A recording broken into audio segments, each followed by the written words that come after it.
Translation by His Divine Grace Abhijana Shyamarupa.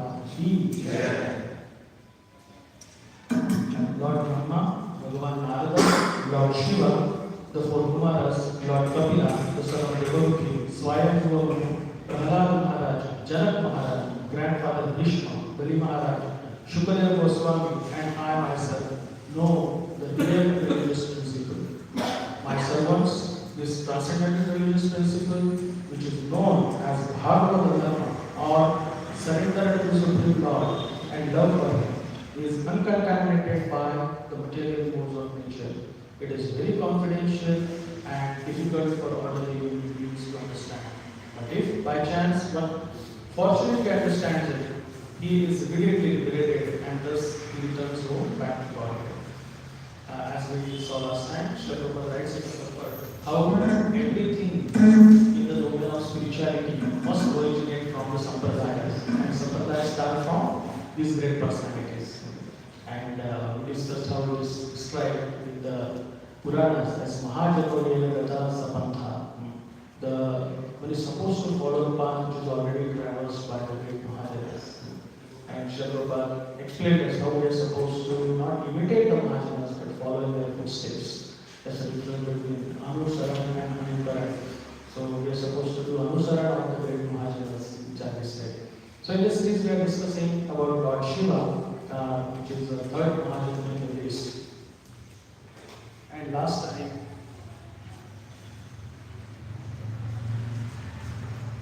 this doesn't make sense.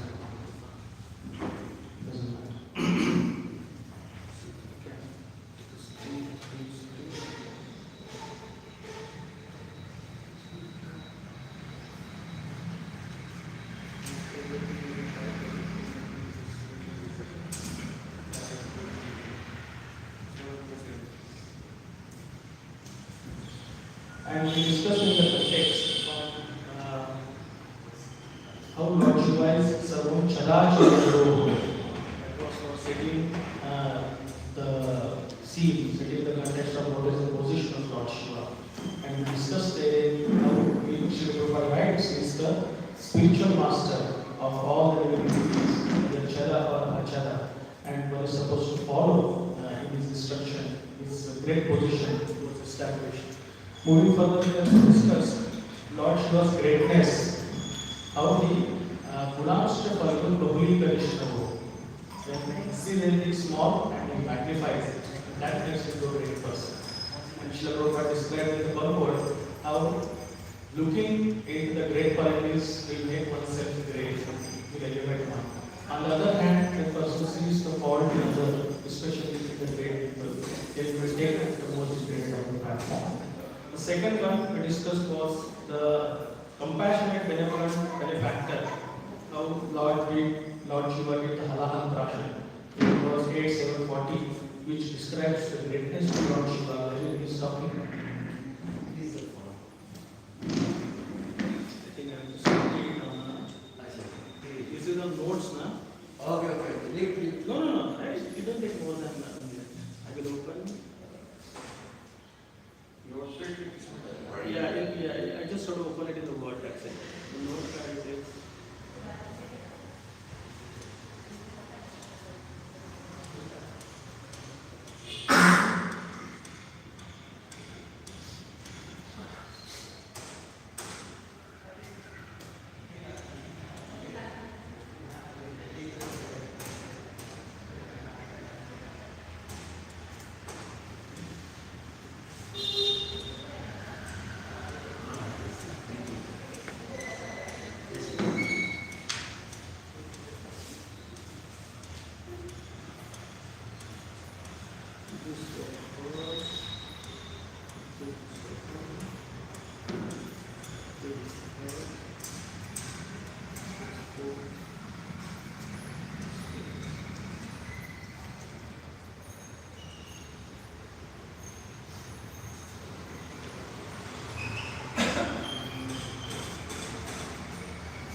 So we discussed now the first one, and the second one, 8:7:40 how Lord Shiva, he accepted this halal. And in this conversation with Mother Parvati, what is the most important point he says? One who is engaged in the activities for the benefit of others is very easy to suit the mind of God. And that is his consciousness. So what is going on in the back of his mind is what will please the Supreme Lord, and not what will give him convenience. No matter what will be the implications and challenges and difficulties for me, what I believe is by my actions I am going to please the Supreme God. This is setting the benchmark for everything. That's why it is Mahājana. So today we will continue discussion, and the further qualities we already see listed here. The third one is how he is detached, peaceful, and unassuming. As I already mentioned, for each of these words you will find a dozen verses. For example, how Lord Shiva is detached, you will find a dozen verses in Srimad Bhagavatam. But we just have taken some of indicative, given the fact that about the clock in the material world. And with this theme, if you have some time, you can explore from Shyamarupa's lectures, Shyamarupa's purports, and direct into Bhagavatam verses, so we can find a lot of revelations of how the Lord Shiva is detached and he stands as great inspiration and a beacon light for all the practitioners of spiritual life. So how Lord Shiva is detached is definitely internal and external goals. And so first, very simple pastime as it comes is sometimes people were saying, a lot of people criticizing Lord Shiva, other person, oh, you don't have anything. Not even a home for staying. So once he said, okay, so many people are saying, he said, okay, I will get a home. And he built a home. And then there was a housewarming ceremony. So Brahmayagya for that. So he invited all the neighbors, all the visitors, everyone. And whenever there is a great festival at home, the most important part is to worship of the Lord and giving charity. So he started giving charity. They brought charity. And then finally there was one later she left. There was nothing to left, nothing left to give charity. So he gave himself home charity to them. And he said, and then he was again back home on street, so to say. The street is for us. For him, he considered the entire existence as the great land of the Supreme Lord. We never reach Prabhu says, Chirani Padyasanti Visham. Where do great souls find the shelter and home? What is their dependence? The dependence of great souls is not into material things. They find the dependence on God. That also is described in Srimad Bhagavatam. Their hope, their shelter is first of all in the Supreme Lord. Like this verse describes in the second canto of Srimad Bhagavatam, he says, oh, why elaborately you are engaged in making arrangements for your material comfort and convenience? Are there no clothes that are left by others on the street? So then thinking about, okay, what ultimately are necessities? All these necessities are already addressed in this word, he said. Okay, then you may feel that what about my hunger? Are the most magnanimous trees stop giving fruits to others? And okay, you will see that, okay, but what about for my staying? Okay, are all the caves in the world closed? You say, which is ultimately you may think about food, clothing, shelter. It's already addressed in the verse, in this verse. So as I mentioned, we cannot discuss all the verses. This verse I have put here, and we will not read it in the interest of time. But yes, Chirani Patinasanti Vishan. And then he says, and then you are talking about, I don't have a pillow, but don't you have a hand that you can rest your head on? And they said, but I need a pot. If have to eat anything but drink water. Don't you have your, both palms that you can join and you can drink water or collect something for you to eat? He's describing like that. And then he lives, and most importantly, has the most merciful Supreme Lord stopped giving shelter to all his wonderful devotees? That you are so much worried about all these things? Like that he described. So that is the shelter and faith that the great souls find in. Not in what is the package, what is the bank balance, what is the biceps, and what is the strength, what are the best parameters I am getting. That might be there as a part of the occupational duties that a devotee might be doing. But that's not the place where we find shelter in. What is the devotee's shelter? A great personality doesn't exhibit dependence on all the external factors, like this for Lord Shiva. He never feels like he's never feeling like that. Ultimately, God might be there or may not be there. My dependence is the Supreme Lord, not in this bricks and cement. What bricks and cement can offer? That itself has its existence. Today it is there, tomorrow it is there. Shelter comes from Supreme Lord. So, Srila Bhagavatam establishes what are the things in which you should seek shelter. First and most important, as I said in this verse, is one seek shelter in the Supreme Lord. Second, one seeks shelter in the representative of the Supreme Lord, that is, one spiritual master. As I mentioned again, there are described verses for each of these. Third, one seeks shelter in the spiritual knowledge, wisdom. And lastly, is one seeks shelters in those who are practicing it. There is a wonderful instruction in Lord Kapila, the episode, which is described in the devotee. And it says how one should go and associate with the great devotees of the Lord. One should, in their company, listen to the message of the Lord and get very much attached to them. And in this way, spend your life in fulfilling the purpose of human life. So these are the things in which one is supposed to find shelter, one is supposed to find hope. One's hope is not in one's intellectual abilities. Intellectual abilities over and over that will fade away. So we can see that intellectual abilities, even for things like as far as memory is concerned, after a few decades that memory also goes away. To the extent that we had one devotee, this Prabhu in structure party, very senior devotee. And he got into issue, he lost his memory. He was a great devotee, a very senior devotee. He was practicing for about 25-30 years. And by some medical condition, he lost his memory. So he even stopped recognizing all his family members also, and all the people, and everything. But to great surprise, the only thing that he was remembering is Hare Krishna Mahamantra. Hare Krishna, Krishna Krishna, Hare Hare, Hare Rama, Rama Rama, Hare Hare. Externally speaking, he stopped recognizing devotees also. But Mahamantra is never forgot. It's a true case. So, in fact, that's how it should be. Because if you know or not, you are going to forget anything and everything.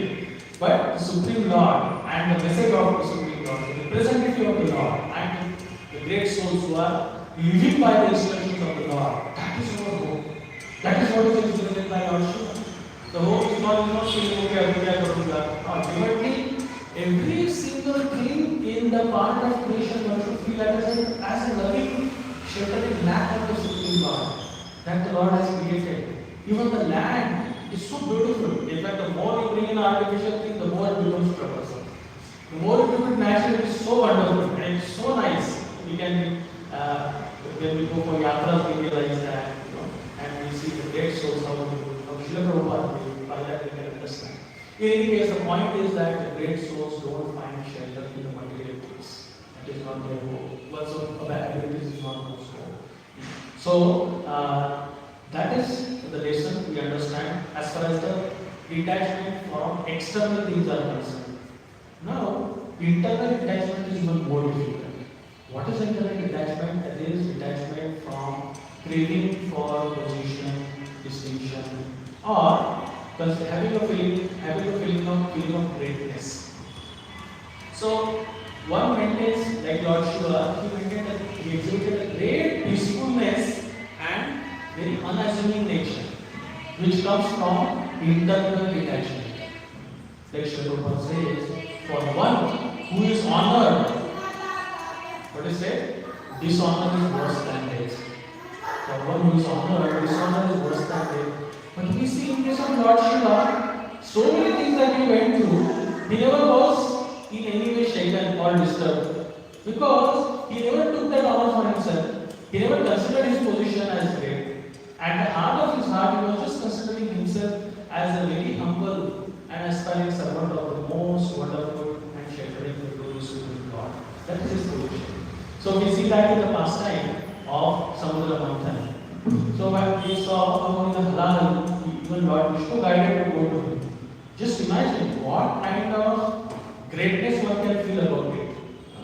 That I am solving such a problem which no one else is able to solve. Not only solving, I am sheltering everyone else. Without me, the entire existence is burning, and this is the service. So it can raise, but heart of his heart, he was not at all taking any single credit of that. He knew that I am just Lord's humble instrument. That was his consciousness. And then, what is the proof of that? Because subsequently, as the pastime progresses, the Lord appears as what? Mohini Murti. What happens in Mohini Murti? Most enchanting form. And then, it is so enticing. Ultimately, the Supreme Lord is already attractive. All attractive Lord Krishna. So when he takes the form of Mohini Murti, the Lord Shiva is running after him. After him or her, whatever. Lord Shiva is running. And the entire universe is watching, because who are in gathered for Samudra Manthan? Just imagine. The entire great assembly of the universe was gathered there. So in a way, he was humiliated in front of everyone. But he was very happy to be defeated by the Supreme Lord. Like in case of Shyamarupa, Shyamarupa writes that I was very happy to be defeated by my spiritual master. In the we have it in Bhagavad Gita, and some of us might have visited that place because Shyamarupa made his spiritual master for the first time, and devotees have taken that place and renovated it. Wonderful, very happy, very nice place to be. So great souls, they don't find greatness in establishing their superiority. They find a great joy in being subordinate and being defeated by the great personalities or by their superiors, or the topmost is the Supreme Lord.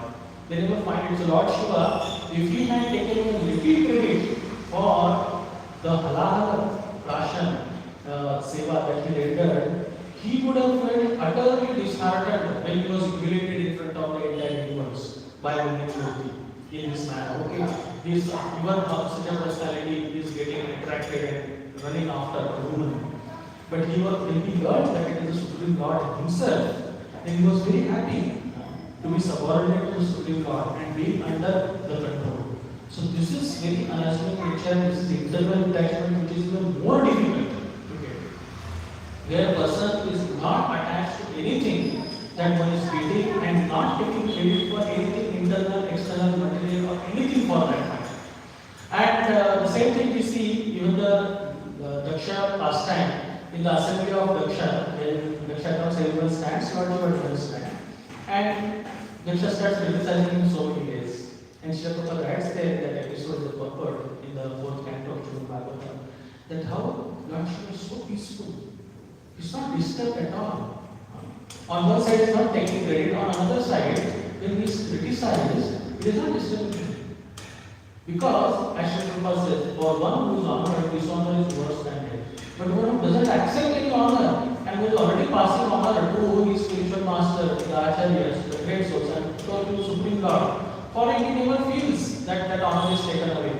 And that's why he is never disturbed.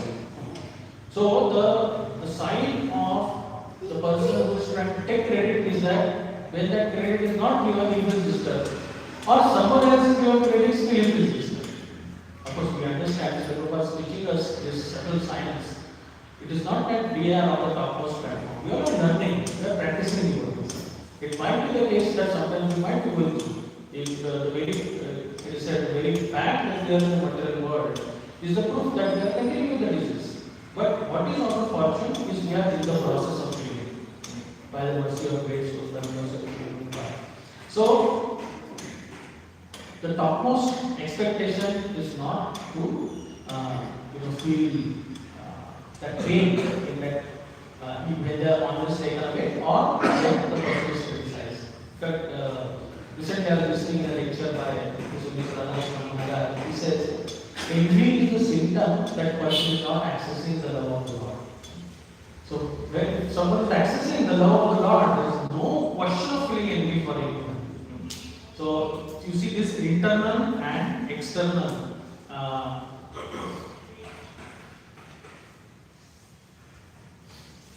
detachment is what we learn from the behavior and the exhibits of Lord Shiva. Now, why they are in that position that they will feel like that? Is it the case that they are agnostic or like people have different phobia?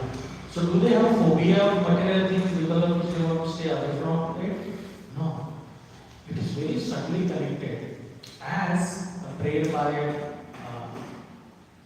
Mother Kunti in the first canto of Shyamarupa. Let's go to that verse 126. It's an amazing verse.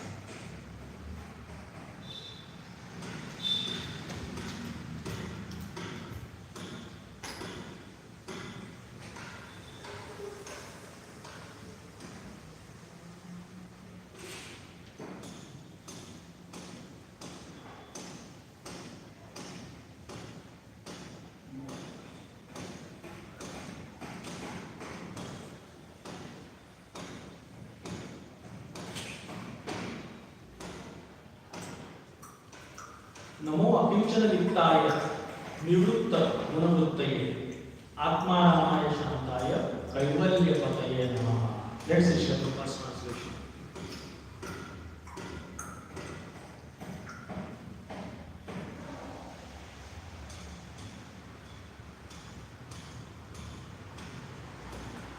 Namaha, all obeisances unto you. Akinchana littaya.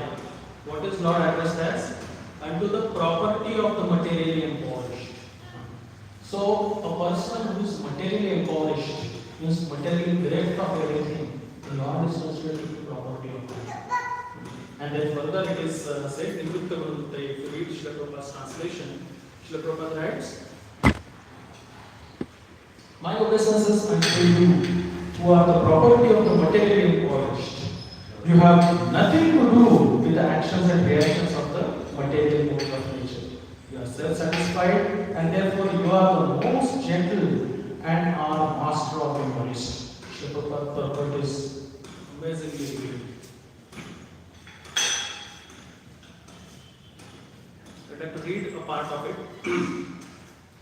Advancement of material vision or material civilization is a great stumbling block for spiritual advancement. Such material advancement entangles the living being in the bondage of material body, followed by all sorts of material miseries. Such material advancement is called as anartha, or things not wanted. Actually, this is so. In the present context of material advancement, one uses lipstick at the cost of 50 cents, and there are so many unwanted things which are all products of the material conceptions of life. By diverting attention to so many unwanted things, human energy is spoiled. And then, next paragraph, the Supreme Personality of Godhead has no direct connection with the material activities. All his acts and deeds which are expected in this material world are spiritual. And the last paragraph, because the Lord is the property of the devotees and the devotees are the property of the Lord reciprocally, the devotees are certainly transcendental to the modes of material nature.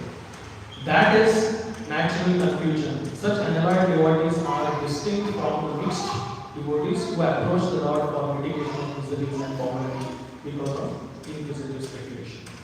So, what we are trying to get here is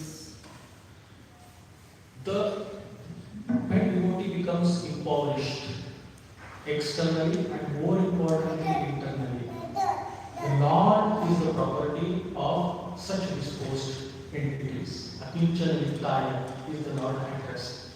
When the person feels himself completely without any possessions, feeling is more important. Because other things person may have, but what the consciousness is, these are in my care. It's not Falgu Vairagya, as Shyamarupa Goswami has said.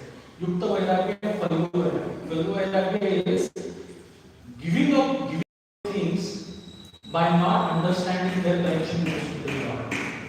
So everything in this creation, if you see any connection with the Supreme Lord, that can be utilized and that can be held as possession in the mood that I am a caretaker. And that is permitted by the Lord. But Kinchana, the most important aspect is the feeling that I am not the owner, I am not the Lord, I am not the controller of anything. I am controlled, and it is passing all the credit to the Supreme Lord and the representatives of the Supreme Lord. Is the real state of Kinchana. When that Kinchana state comes, then the Lord becomes property of such people. And then you see that's what has happened. So you see in case of like Prahlad Maharaj, you want to figure to offer. You just say that. I am going to give it to you. Just say it. That is the eagerness of the Lord. Because the devotee has reached the Akinchana stage. Reaching Akinchana is the great difficulty. So that's what we see here in the case of Lord Shiva. How he is externally completely detached, internally completely unassuming. He is peaceful because of giving away any attachment to taking credit and considering oneself to be on the superior platform. So it was asked to Haridas Thakur, Lord Chaitanya Mahaprabhu asked Haridas Thakur, you ask what do you want? And then he says, oh, I have a disease. I want to be seen as the most important person. That's what he thinks. He's not asking about anything else. So similarly, this Akinchana is the topmost aspiration of a devotee. That I want to become completely freed and detached from any of the feelings that I have some control, I have some position, and I can do anything. So getting completely detached from this feeling of attachment is the stage of Akinchana, which we see in case of Lord Shiva, in different pastimes like pastime of Mohini or Daksha or for that matter, many others. Moving further, the fourth one, so the verse 12, 13, 16 of the canto is the famous verse which we are aware. Let's chant it. Nimnaganam yatha ganga devanam achyuto yatha vaishnavanam yatha shambhuḥ purananam vilam tatha. So this is a verse from Shyamarupa 12th canto which says, like Nimnaga is considered as a river. Nimnaganam yatha ganga. Like Ganga is the topmost of all rivers. Devanam achyuto yatha. Of all the lords, of all the gods, how Achyuta, Lord Krishna is supreme. Vaishnavanam yatha shambhuḥ. Like Lord Shiva is the greatest of all devotees. Out of all the Puranas, Purana idam tatha, Srimad Bhagavatam is considered as the topmost Purana, which is said. So this is establishing the greatness of all the four different personalities. And then we see, because of that, the Lord Shiva is considered Vaishnavana Yatha Shambhu. Although people fight a lot over Lord Shiva is supreme or Lord Vishnu is supreme, we call it Vaishnavas and Shaivas, they never have understood the intentions of their worshipable personalities. Lord Shiva has never fought to establish his supremacy. Or Lord Vishnu hasn't fought to establish his supremacy either. But their so-called followers are fighting to establish their own supremacy. Why Lord Shiva is supreme? Because I am the Lord Shiva. He has to be supreme. That's absolutely correct. So the base of your Raji is you yourself. And you are trying to justify your ego. You are not trying to establish your supremacy. So Vaishnavas and Shaivas, in the real sense, they are never different in purpose. They are absolutely united. Because in fact that is not the case. See, like it said, Rameshwara. Rameshwara, they say, the Shaivas they try to interpret as the master of Lord Ram. Because Lord Ram worshipped Shiva there. Now, even if you see Lord Ram worship, Lord Ram anyways is always eager to serve and serve his devotees and give honor and respect to them. So even if Lord Ram worships Lord Shiva, that is to give the credit. That doesn't show his subordination. That shows his glory and greatness. Because as Shyamarupa writes that yes, Prabhu also, there is a transcendental competition between the Supreme Lord and devotees to pass on credit to one another. The Lord is eager to glorify the devotee and the devotee is eager to glorify the Lord. They don't want to take any credit for it. So, Lord Shiva is the topmost of all the devotees. He is considered greatest of the devotees. Vaishnavana MAHÀJANAS, such a topmost certification in the topmost Purana for Lord Shiva. And he is considered greatest devotee or perfect devotee because of his consciousness, because of his behavior. And then the way he has executed, like you see, what is the criteria of making decision for him? That criteria is the pleasure of the Lord. What I should do, I should not do. The criteria is what? The pleasure of the Lord. That's what we saw in this verse, where he is conversing with Mother Parvati and said, okay, if you engage in the activities for the benefit of others, then the Supreme Lord is pleased. That is his consciousness. That is his benchmark. That is his driving factor of any action that he is doing. And then that puts him in the platform of the great Vaishnava. He is completely detached and he is engaged in the worship of Supreme Lord and benefit of the others, completely detached.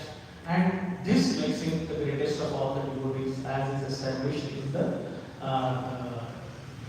this verse of Shyamarupa.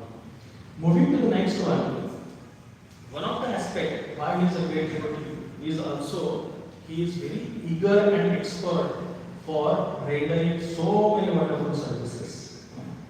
So, because as Shyamarupa taught, he never translated bhakti as a devotion, he translated as service, devotional service. So, the practical action is very important. And that will convert the person into the completeness of the devotion in the heart.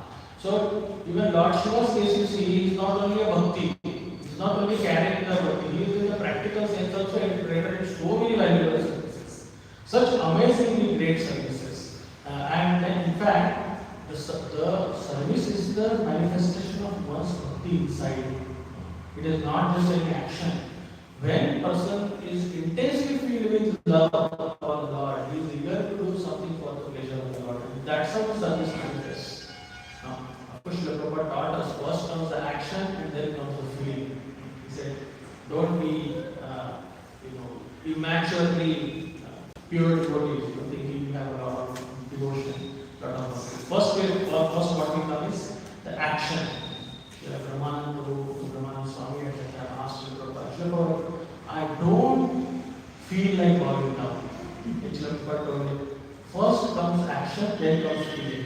This is first two. And why? Because we have so much cover that the covering needs to be taken away first. And then first with action, then we come feeling. So, but in case of great souls, we see that all the activities they are doing is a manifestation of their innermost feelings. Like Shyamarupa's case, Shyamarupa is going to the Western world, establishing 108 centers, doing parikrama of the entire globe 14 times, such a great. So that activity is a manifestation of the internal consciousness of service to the spiritual master. So you see, everything they are doing is a manifestation of the internal consciousness, which is very important. And that's why Shyamarupa think our society also as an international society for Krishna consciousness and not Krishna activities. That is a part of it, but ultimately that should be the manifestation of the internal consciousness and not just engaging activity. Activity is fine, but if one is only doing activities, that is which is good to have because that's a good beginning. But that cannot be a sustaining platform. Because with activities, if the activities are not supported with the right consciousness by spiritual nourishment, then those activities get discontinued over a period of time. And then when we start feeling they are burdensome, and then the required outcome won't result. So in case of Lord Shiva, you see such wonderful services he has been rendering. One of such services captured here, and which was such a service again, which no one was capable of, and that was supporting the descent of Mother Ganges on earth. And this comes as we had in this episode in 9th canto, 9th chapter. the story goes now, in the Ikshvaku's dynasty, there was a great king. In Sagar Maharaj's 60,000 disciples, that's 60,000 sons, they were kind of cursed by Lord Kapila Devi. And at that time, when they were cursed, they became dead, and then they became ashes. And then after that, his grandson was Anshuman, and Sagar Maharaj's grandson was Anshuman. So he went to, for the benefit of his ancestors, he went and he realized, he understood that it is only by, it can be only by the divine touch of the celestial waters of Mother Ganges can they be revived back to life. And then he started his effort, but he wasn't successful. Then his son was he wasn't successful. And his son was Maharaj Bhagirath. And then Bhagirath did the great tapasya and he reached Mother Ganges. He was able to approach at that point. And Mother Ganges, he puts up two concerns in front of her.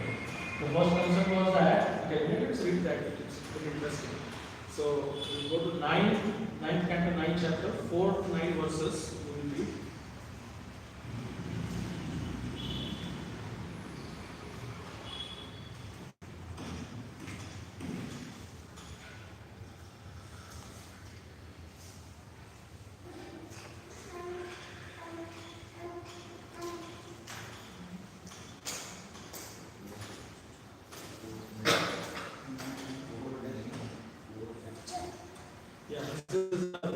Interesting one. This is when Bhagirath Maharaj kisses Mother Ganges. At that time, she is speaking this.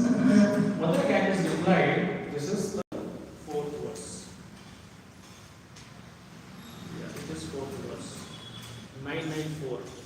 Mother Ganges replied, when I fall from the sky to the surface of the planet Earth, the water will certainly be very forceful. Who will sustain that water? If I am not sustained, I shall clear the surface of the earth and go down to Rasatala, the Patala area of the universe, which is presenting an obvious concern. And then you see after the 5th verse, also it says, I do not wish to go down to the planet Earth, for there are people in general will bathe in my water to cleanse themselves of the reactions of their sinful deeds. When all these sinful reactions accumulate in me, how shall I become free from them? You must consider this very carefully. So these are the two concerns that are presented by Mother Ganges to Maharaj Bhagirath. Maharaj Bhagirath is also an empowered person. So he has very duly addressed those. So in the 6th verse, Maharaj Bhagirath said, those who are saintly because of devotional service and are therefore with a renounced order, free from material desires, and who are pure devotees, expert in following the ancient principles, are always glorious and pure in behavior and are able to deliver fallen souls. When such great pure devotees bathe in your water, the sinful reactions accumulated from other people will certainly be counteracted. For such devotees always keep in the core of their hearts the Supreme Personality of Godhead who can vanquish all sinful reactions. So the glory of devotee is also established again here. This is substantiated by Maharaj Bhagirath, who is citing that to Mother Ganga, who is purifying the entire creation, that when the devotees bathe in you, at that time you will be purified. Yes, and that's accepted also by Mother Ganga. You can see that further. And then he says, the 7th verse, it's a nice verse too. Dharayishani te vegam rudrasvam atma sharirina yasmin not tavidam protam vishwam shati utat says, like a woven, like a cloth woven of threads existing for its length and breadth, its entire universe, in all its latitude and longitude, is situated under the different potencies of the Supreme Lord. Lord Shiva is the incarnation of the Lord, and thus he represents the Supreme Lord in the embodied soul. He can sustain your forceful waves on his head. And when we see further, Srila Prabhupada writes about Shilam Yatha Devika Vishesha Yoga from Brahma Samhita. How Lord Shiva is not different than Lord Krishna. It is a different manifestation.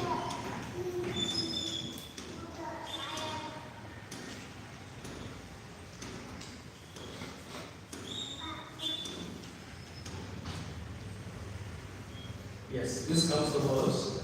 Tatheti Rajna Hitam Sarvaloka Hita Shiva Tadhara Hito Gangam Manapanja Talam Harihi. When he Bhagirath approached Lord Shiva and requested him to sustain the forceful waves of the Ganges, Lord Shiva accepted the proposal by saying, "Let it be so." Then, with great attention, he sustained the Ganges on his head, for the water of Ganges is purified, having emanated from the toes of Lord Vishnu. That is his consciousness. So there are two things to learn here, where Lord Shiva is called as Sarvaloka Hiterataha. Sarvaloka Hitaha Shiva. Shiva is auspicious, he is very auspicious and always engaged in the benefit of others. And Gangam Pad Jalam Hanehe. Why was he eager? Because he was eager because this is the water which has washed the lotus feet of the Supreme Lord. And thus he was very eager to get that water on his head. He is not thinking of any other factor. As it is called here, Ganga Pad Jalam Hanehe. And then he held it on his head. He considered that as a fortune that is offered. So, coming back to the auspicious, wonderful, glorious qualities of Lord Shiva, the last one, how Lord Shiva is expert in rendering so many difficult and amazing services. And one exhibition of that is this, how he held Mother Ganges on his head, where Mother Ganges herself had expressed the concern that earth will not be able to hold that great force which I will fall from heaven. Bhagirath Maharaj, as guided by the Supreme Lord, knew the solution for both the concerns, and one of the concerns was addressed by Lord Shiva, who is Sarvaloka Hita Shiva. His address is always auspicious for everyone and engaged for the benefit of others. And he was there to enter that circle because he was happy that I will get the Charanamrita of the Lord on my head, which is my great fortune.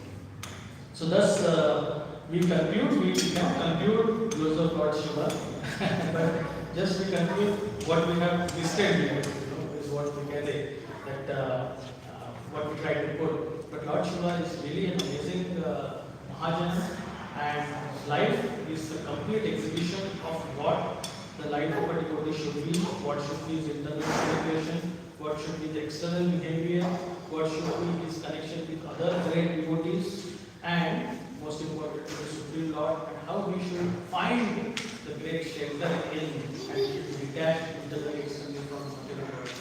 And thus, as a Mahājana, it's great, it sets the great path for us to follow the footsteps of Lord Shiva as he has exhibited in various situations. So with that, we conclude here, and as mentioned in the very first verse, what we read as from the 6th and 3rd chapter, the list of Mahājanas, we try to touch upon how Lord Shiva is a great Mahājana, what we can learn from him, and what are the guiding principles we can take from him, so that we can follow Mahājana with us. Thank you all. Any comments or